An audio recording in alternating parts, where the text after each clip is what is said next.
श्री गणेशाय नमः. श्रीमद भागवत कथासार स्कंद 2 अध्याय 7. ईश्वराचे विशेष अवतार. ब्रह्मदेव म्हणतात, वराह रूप धारण करून त्या अनंताने आदिदैत्य हिरण्याक्षाला विदीर्ण केले. सुयज्ञ रूपाने तो अवतीर्ण झाला आणि त्याने त्रैलोक्याची पीडा हरण केली, म्हणून स्वयंभुव म्हणून त्याला हरी हे नाव दिले. नंतर तो कपिल रूपाने जन्मास आला. अत्रि ऋषींवर संतुष्ट होऊन तो दत्त रूपाने त्यांच्या घरी जन्मास आला. पूर्वकल्पाच्या प्रलयामुळे नष्ट झालेले तत्व त्याने सनतकुमार, सनक, सनंदन व सनातन अशी 4 रूपे घेऊन उपदेश येले. नंतर तो नर व नारायण या 2 रूपांनी अवतीर्ण झाला. अप्सराही त्याचा तपोभंग करण्यास समर्थ झाल्या नाहीत. स्तुती करणाऱ्या ध्रुवावर संतुष्ट होऊन त्याने त्यास ध्रुवपद दिले. पुढे ऋषभ म्हणून अवतीर्ण झाला. त्यानंतर तो हयग्रीव रूपाने जन्मास आला. श्वास सोडताना त्याच्या नाकपुडीपासून वेदरूपवाणी प्रकट झाल्या. त्यानंतर तो मत्स्य रूपाने उपलब्ध झाला. अमृत प्राप्तीसाठी देव दानव जेव्हा क्षीरक सागराचे मंथन करू लागले, त्यावेळी त्याने कूर्म रूप धारण केले. हिरण्यकशिपूला मांडीवर पाडून नखाने विदीर्ण करणारे नृसिंह रूप त्याने धारण केले. विष्णू महान असूनही वामन रूप घेऊन याचक मिशाने 3 पावलात बलिराजाची पृथ्वी हरण केली.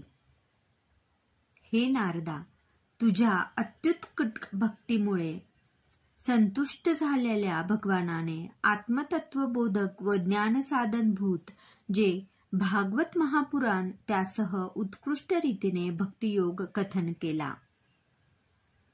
स्वतःच कीर्तिरूप असलेला तो भगवान धन्वंतरी रूपाने अवतीर्ण होऊन जगतामध्ये आयुर्वेदाची प्रवृत्ती करीत आहे. ब्रह्मद्वेषी वेदमार्ग त्यागी जे क्षत्रिय त्यांचे तो परशुने 21 वेळा उच्चाटन करील. इक्ष्वाकू वंशामध्ये तो रामरूपाने अवतीर्ण होऊन रावणाचा नाश करील. ज्याचे मार्ग लोकांना अतर्क्य आहेत असा तो ईश्वर कृष्ण रूपाने गोकुळात अवतीर्ण होऊन आपल्या अमृतदृष्टीने गोकुळातील पशूंना व पशुपालांना सजीव करील.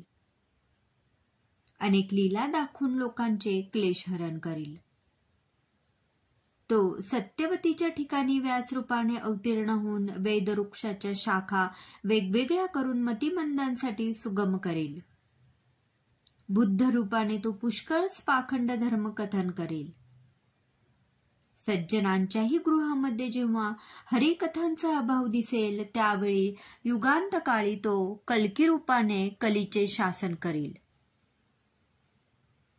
मला, तुला व ज्येष्ठ मुनींनाही परमेश्वराच्या मायाबलाचा अंत लागला नाही.